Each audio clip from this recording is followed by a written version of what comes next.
Bonsoir à tout le monde et bienvenue sur la chaîne de l'univers de l'ange Cathy. En ce mercredi, pardon, premier. Alors moi j'ai marqué septembre, c'est octobre, hein, n'importe quoi, hein. Je reviens en arrière. 2025. Donc j'espère que vous allez bien depuis tout à l'heure. Vous allez me dire, bah décidément, Cathy, elle n'arrête pas. Bah oui, hein, après si ça dérange que je vienne deux fois par jour ou une fois, faut me le dire, hein. Voilà. Donc, petit cappuccino, hein. On va pas perdre les bonnes habitudes. Donc, j'ai complètement oublié comment dire, de faire un petit coucou à Marivonne parce que ça m'inquiète quand même. Donc, à la vôtre. Alors, il est 18h, presque 25, il me semble. Donc, je vais vous dire quand même bonsoir. Donc, j'espère que vous avez passé une très bonne journée. Voilà. Euh, Même si je n'ai pas eu beaucoup de commentaires vis-à-vis de ce que je vous ai partagé sur la confiance en soi, etc., etc., euh, je vois malgré tout qu'il y a certaines personnes qui ont eu une vie quand même chaotique, très difficile, et j'en suis vraiment désolée. Voilà, parce que je ne sais pas si je dois dire le pseudo, mais je pense que les gens vont pouvoir le voir. Mais je vais tutoyer. Euh, je pense que tu as été très courageuse par là où tu es passée. Voilà, parce que c'est vrai que je n'ai pas parlé de l'enfance, mais l'enfance est très important, parce que tout dépend de l'enfance que nous avons eue. Et parfois, ça laisse des cicatrices, surtout si on tombe par la suite sur un mari ou un compagnon qui n'est pas forcément une bonne personne non plus. Voilà. J'ai partagé ceci aussi parce que j'ai omis de vous dire, parce que bon, on peut aussi dévoiler un petit peu sa vie, hein, pourquoi pas. Il y a quelques années de ceci, avant que j'arrive ici, enfin avant que j'arrive dans ce lieu, dans ce foyer, j'étais avec une personne qui n'arrêtait pas de me rabaisser. Et quand je voulais partir, cette personne ne voulait pas que je parte, alors que ça n'allait pas du tout. Et on me rabaissait devant la famille, on me rabaissait tout le temps, tout le temps, tout le temps, tout le temps. Et je peux vous dire que vous perdez cette confiance que vous avez en soi, en vous. Et donc, pour vous construire, eh bien, il faut un certain moment. Voilà. Donc ça a été un travail quand même de longue haleine. Ça a été difficile parce que quand c'est comme ça, cette confiance que vous avez eue en vous, ben, quelque part on vous la retire. Voilà. Comme ça c'est dit, vous êtes au courant. Donc il y a peut-être aussi pour ceci que je suis encore toute seule. Ça ne me dit rien. J'aime bien avoir des amis, même au masculin, mais pour l'instant sans plus. Voilà. Comme ça, vous savez un petit peu ma vie. Donc, j'ai épinglé ce long commentaire qui m'a ému, qui m'a touché, parce que c'est vrai que je n'ai pas parlé de l'enfance, mais l'enfance est très important, parce que c'est par la suite comment dire, qu'on peut avoir aussi des problèmes, et ça laisse des cicatrices aussi, hein, que l'on a du mal à faire partir, malgré si on est même aidé par d'autres personnes. Il y a toujours ces cicatrices qui restent à l'intérieur. Donc c'est pas évident euh, comment dire, de pouvoir retirer ces cicatrices, hein. Parce qu'on va dire que le cœur, il a un pansement, tout simplement. Donc voilà, même si j'ai pas eu beaucoup de commentaires, au moins j'ai eu un commentaire que j'ai épinglé. Et, euh, et puis merci pour le courage, pour cette personne qui a eu ce courage de marquer en commentaire certaines choses qui sont quand même privées. Voilà. Donc, comme promis, je vous ai dit que je reviendrai. Donc, eh bien, je reviens avec quelque chose un sujet, plusieurs sujets à vous faire partager, mais aussi à écouter, mais aussi à visionner. D'accord? Alors, petit caput à la vôtre. Alors, demain, j'ai à faire, je ne serai pas présente. Voilà, je vais me lever tôt. Et puis, j'ai certaines choses à faire.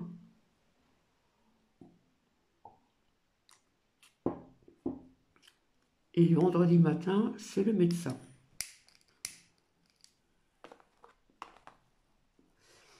Donc, du coup, je vais vous lire donc cette citation du soir. Bon, il n'est pas 19 heures, mais on va dire, bon, il fait presque nuit dehors déjà. Donc, je vais vous lire cette citation. Je ne sais pas si ça va parler à tout le monde. Chacun peut recevoir des messages de ses anges. En fait, nous en recevons tous, et même en ce moment même. Pardon. Ceci est de Dorine Virtue. Donc, je le répète assez souvent, Dorine Virtue est très connue. Donc, voici, voilà. Donc, alors, ce titre, alors, je l'ai noté, parce que je note tout avec ma petite tête. Voilà. Alors, désolé, je cherche, c'est que j'ai noté ça. Voilà. Alors, j'ai préparé ma petite carte pour ma petite poupinette pour son anniversaire. Il n'y a plus qu'à mettre ce qu'il faut dedans. Et puis, comme ça, ben, ça sera reçu pour son anniversaire, qui est le 7 octobre. Donc, je le redis encore, joyeux anniversaire pour les personnes qui sont nées en octobre. Alors, octobre, c'est toujours un jour qui est assez difficile pour Cathy, puisque ma mère, qui est décédée il y a quelques années de ça, d'un cancer qui est devenu généralisé, dont je me suis occupée de ma mère, puisqu'elle ne voulait pas d'infirmière, voilà, voilà, et de ma sœur aînée qui était à ce moment-là sur place, qui travaillait à mi-temps. Donc ça devenait tellement difficile à gérer que par la suite, nous nous sommes, je le répète encore, nous nous sommes donné des week-ends de repos.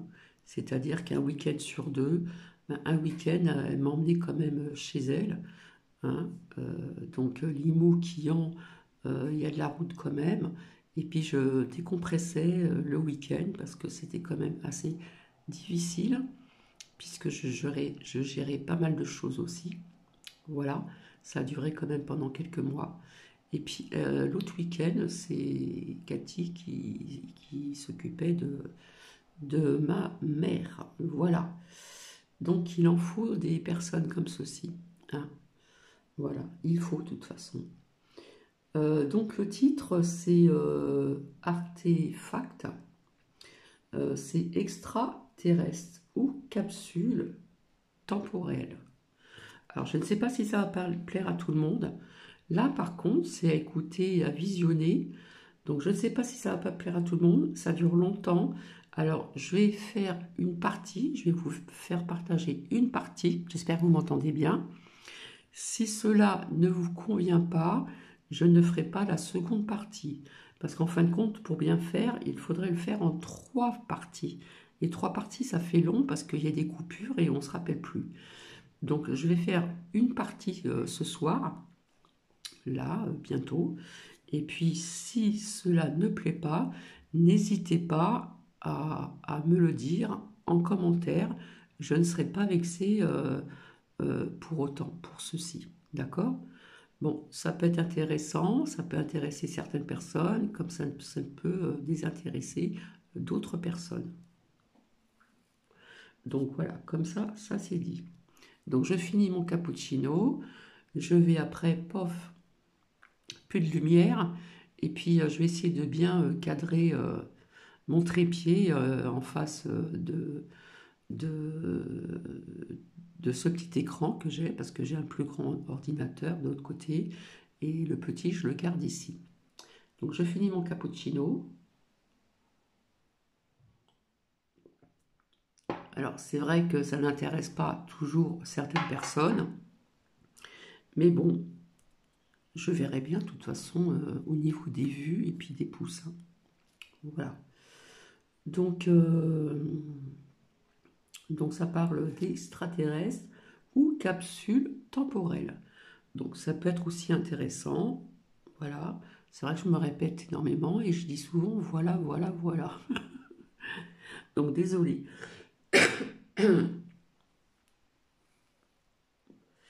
Donc je mets sur pause, je fais ce qu'il faut et je reviens tout de suite. Et voici. Chevalier Noir, un vaisseau spatial d'origine extraterrestre, serait en orbite autour de la Terre depuis de très nombreuses années.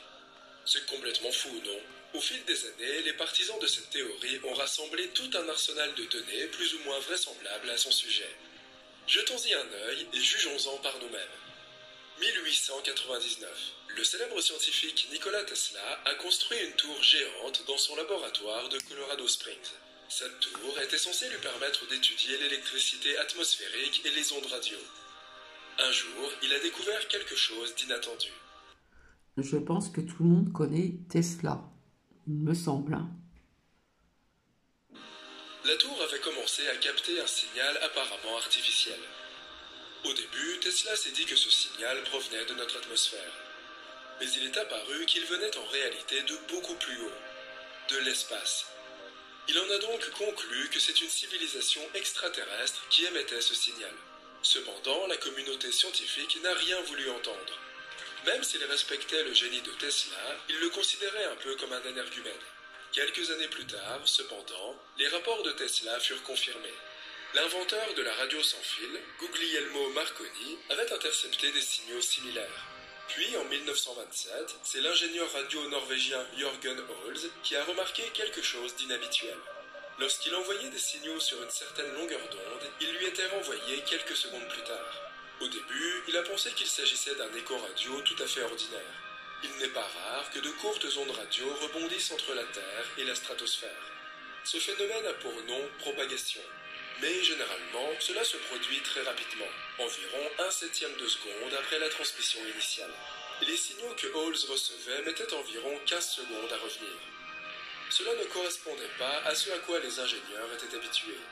Holz ne fut pas le seul à être témoin de ce phénomène. De nombreux passionnés de radio avaient capté et confirmé l'existence de ces signaux. Mais personne n'avait d'explication. Alors, qu'est-ce que c'était? Tesla avait-il eu raison? Démêlons un peu tout cela. Premièrement, ces signaux ont bel et bien existé. Ils ont été documentés par de nombreuses personnes. Mais les signaux de Tesla et Marconi et les échos de Holz ne sont pas du tout la même chose. En réalité, ce que Tesla et Marconi ont capté provenait de pulsars. Les pulsars sont des étoiles à neutrons en rotation rapide. Elles naissent lorsque des étoiles plus grandes que notre Soleil terminent leur cycle de vie. Après ça, elles deviennent des étoiles à neutrons dotées d'une impulsion si forte qu'elles se mettent à tourner à une vitesse folle. Nous savons que les ondes radio émises par les pulsars peuvent parcourir de très grandes distances et atteindre notre planète. Les pulsars n'ont été découverts qu'en 1968. Il n'est donc pas surprenant que Tesla et Marconi n'aient pas su expliquer leur trouvaille. Mais Jørgen Holz alors? Ce qu'il a découvert porte aujourd'hui le nom d'écho à délai prolongé. C'est un concept compliqué, car, en vérité, ces échos restent encore un mystère. Les scientifiques pensent qu'ils pourraient provenir de l'atmosphère terrestre, ou que ce sont les nuages de plasma du Soleil qui nous les renvoient, ou encore la Lune. Malheureusement, tout ça est encore une énigme. L'incident suivant eut lieu en 1960. Le New York Times publia un article qui disait « Un satellite silencieux non identifié a été découvert autour de la Terre, sur une orbite quasi polaire par les stations de surveillance des États-Unis. » L'identité et l'origine du mystérieux satellite, qui a été surnommé le satellite noir, sont inconnues malgré près de 2 semaines de traçage. De nombreuses personnes ont cru qu'il s'agissait du célèbre satellite Chevalier Noir. Mais quelques temps plus tard, on a pu confirmer qu'il s'agissait en fait des débris d'un satellite ordinaire. Il fonctionnait mal et ses propulseurs l'ont envoyé dans la mauvaise direction, ont affirmé les scientifiques. Quoi qu'il en soit, toute cette histoire a entraîné un regain d'intérêt pour le Chevalier Noir. Les astronomes du monde entier ont soudain prétendu l'avoir observé. On soupçonnait presque n'importe quel objet non identifié d'être le célèbre vaisseau spatial noir. Mais jusqu'à ce moment, toutes les photos et données concernant le mystérieux satellite provenaient d'observatoires terrestres. Pour prouver ou réfuter son existence, il nous fallait des témoins en orbite. Gordon Cooper était un pilote et l'un des premiers astronautes de l'histoire de l'humanité. En 1963, il participa à la plus longue mission spatiale américaine de l'époque, Mercury Atlas 9. Pendant ce vol, il découvrit un étrange objet vert, peut-être d'origine extraterrestre, juste devant son module. Il en parla tout de suite à son équipage au vol. NBC News en reprit l'information et essaya d'interviewer Cooper à son sujet. Mais étrangement, les comptes rendus de la NASA et Cooper lui-même ne semblaient plus accorder beaucoup d'importance à cette découverte, comme si rien n'était arrivé. Plus tard, la NASA publia son explication officielle. Il y a eu un dysfonctionnement électronique à bord de l'appareil. Il a entraîné une augmentation des niveaux de dioxyde de carbone et provoqué des hallucinations chez Cooper. Notre pilote confirma cette déclaration. Ce n'est peut-être qu'une coïncidence si, au moment de prendre sa retraite, il a commencé à s'intéresser aux civilisations extraterrestres. Et même si nous admettons que tout cela est vrai, qu'un mystérieux vaisseau spatial orbite autour de la Terre, que nous veut-il ? Pourquoi nous observerait-il ? En 1973, Duncan Alasdair Lunan, un chercheur écossais, décida d'enquêter sur le sujet. Il rassembla toutes les données recueillies par les scientifiques norvégiens et les examina. Soudain, il remarqua des déviations pouvant éventuellement cacher un code. Quand j'ai dit à nos premières clientes que je pouvais enlever... Et sur un graphique, un axe représentait le délai entre les échos et l'autre la position de l'écho dans la séquence.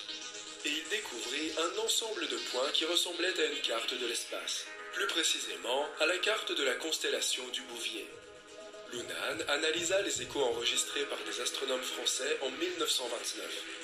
Encore une fois, il trouva la même constellation, mais l'une des étoiles se trouvait à un endroit légèrement différent. Lunan pensa alors, et s'il s'agissait en fait d'une ancienne carte des étoiles. Après avoir remonté le temps, Lunan obtint enfin une image complète. Il découvrit que la constellation en question avait bien cette forme il y a 13 000 ans. Cela pouvait vouloir dire qu'il nous observait depuis des milliers d'années. En 1973, Lunan donna une interview au magazine britannique Spaceflight. Il déclara avoir déchiffré le message radio caché dans les échos à délai prolongé. Le message disait « Commencez ici. Nous habitons Upsilon Bootis, qui est une étoile double. Nous vivons sur la 6e planète sur 7 en partant de notre Soleil, la plus grande étoile. Notre 6e planète a une lune. Notre 4e planète en a 3. Nos premières et 3e planètes en ont une chacune. Notre sonde se trouve au niveau d'Arcturus, connu dans nos cartes. Incroyable, non ? Mais même si ces transformations furent publiées dans le New York Times et dans Time Magazine, personne ne prit vraiment Lunan au sérieux. Malheureusement, sa théorie n'était pas fondée sur des preuves. Plus tard, il se rétracta lui-même, disant qu'il avait fait des erreurs évidentes et que ses méthodes n'étaient pas scientifiques. Il avait simplement spéculé sur la signification de ces signaux. Et enfin, la dernière partie de notre histoire, cette photo.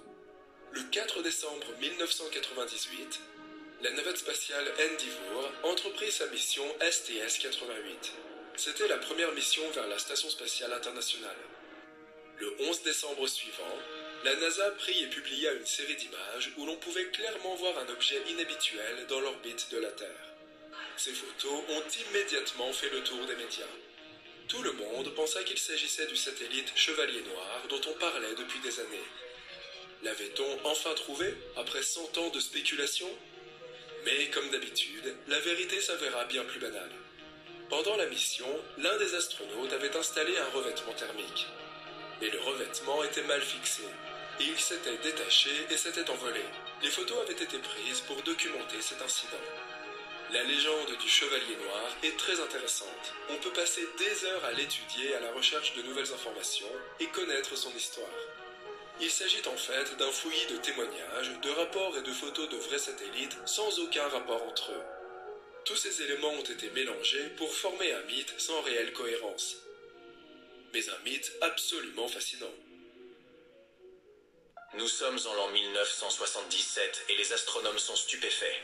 Ils viennent de capter un signal radio étrange et très puissant en provenance de la constellation du Sagittaire. Ce signal correspond étonnamment à la fréquence de l'hydrogène neutre.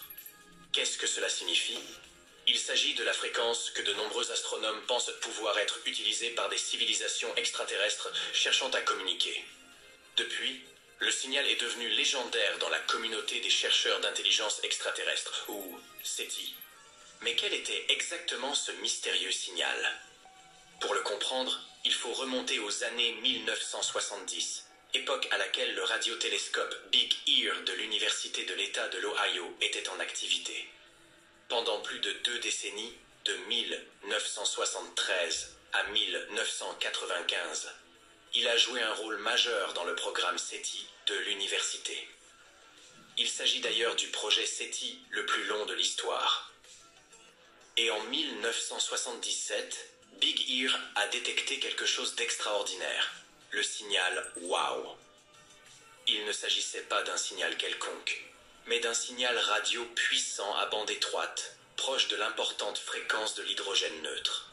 Le télescope Big Ear a peut-être disparu aujourd'hui, mais le mystère du signal WOW fascine toujours les scientifiques. Imaginez un peu, vous voulez parler de l'homme à une civilisation extraterrestre. Comment décririez-vous notre taille moyenne ? Nous ne pouvons pas utiliser des mètres ou des centimètres, car ces unités ne signifient rien pour eux. Même sur Terre, nous n'utilisons pas tous les mêmes mesures. Pour communiquer avec d'autres civilisations, nous avons besoin d'un moyen universel de transmettre des informations. Heureusement, l'émission de lumière par la matière provient d'un électron qui passe d'un état quantique à un autre dans un atome.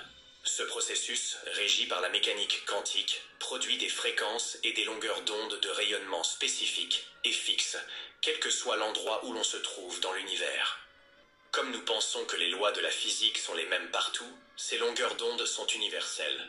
Elles constituent donc un étalon de mesure parfait que toute civilisation peut comprendre. Par exemple, sur la plaque dorée du vaisseau spatial Pioneer, nous avons utilisé une longueur d'onde particulière comme unité de longueur pour décrire les informations sur les humains et l'origine du vaisseau. Ainsi, si une civilisation extraterrestre voulait nous parler, elle aurait pu utiliser la fréquence du signal WOW. Et c'est assez incroyable. Le signal a duré 72 secondes et Big Ear était à l'écoute. Quelques jours plus tard, l'astronome Jerry R. Ehman examinait des données lorsqu'il a repéré le signal inhabituel sur un imprimé d'ordinateur. Il a été tellement surpris qu'il a écrit « Wow » à côté du signal. Et c'est ainsi que le signal a reçu son célèbre nom.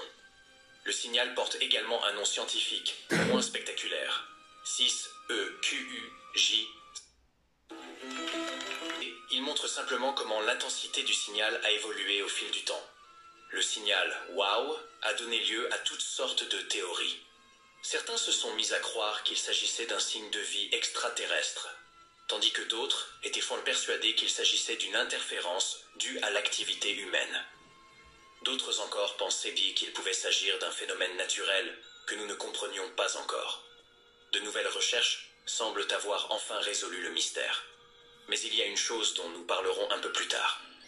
Entrons d'abord dans les détails.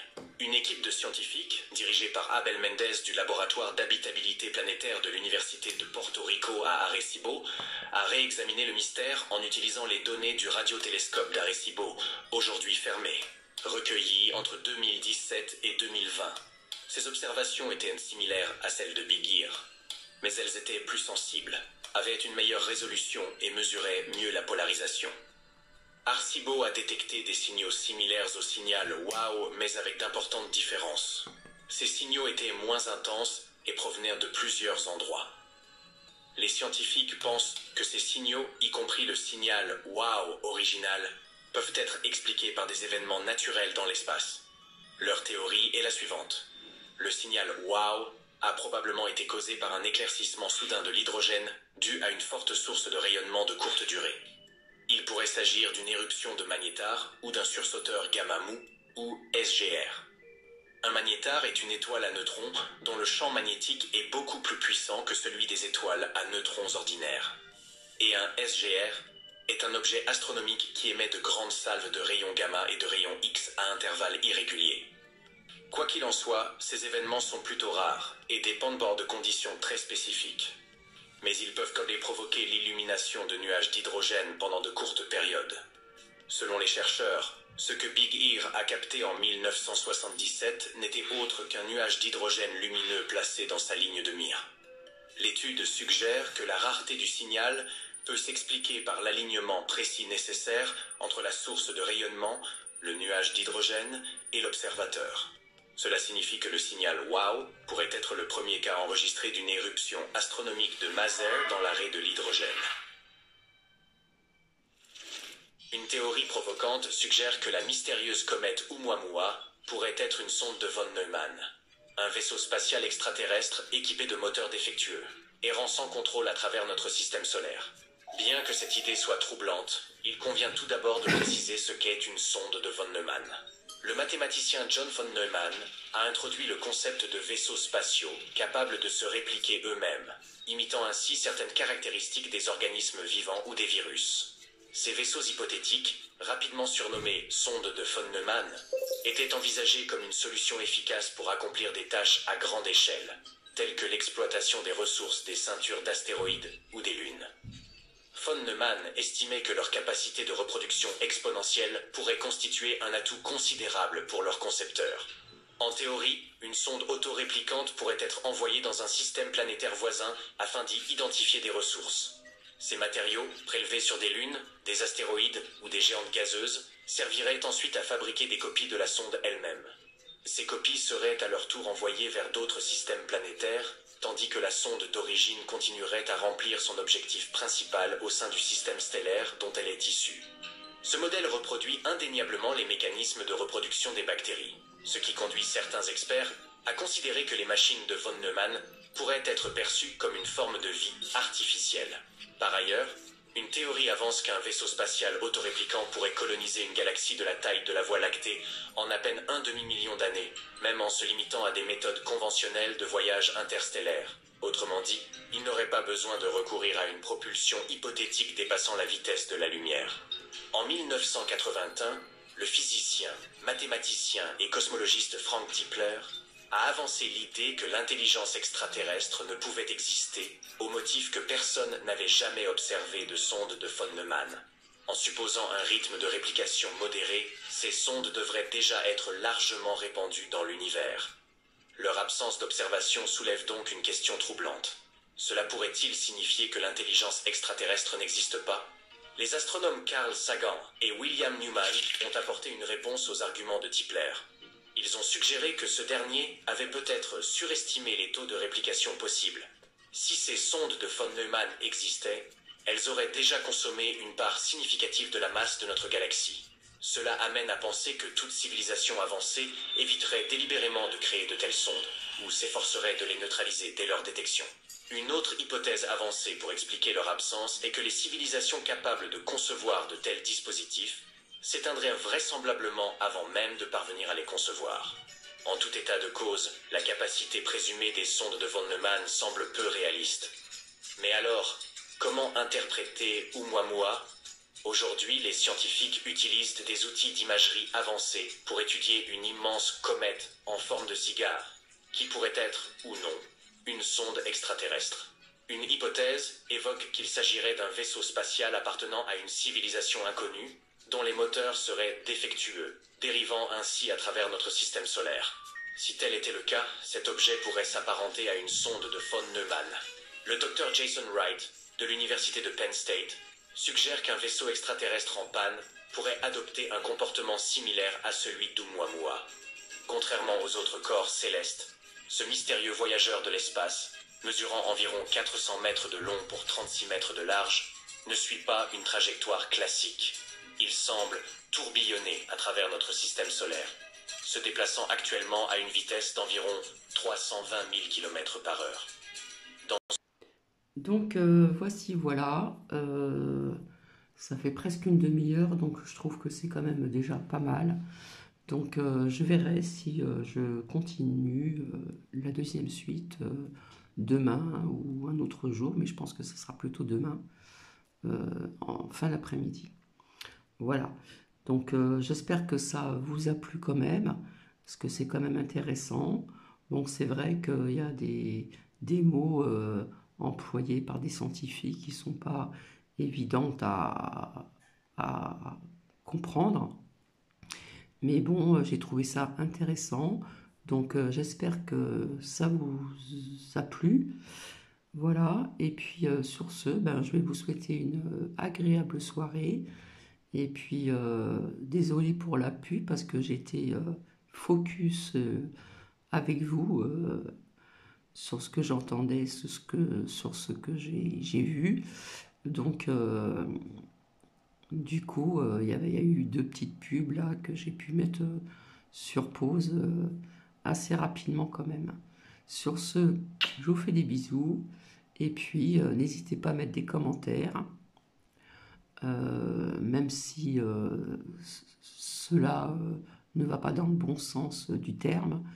Et puis je vous retrouve certainement demain.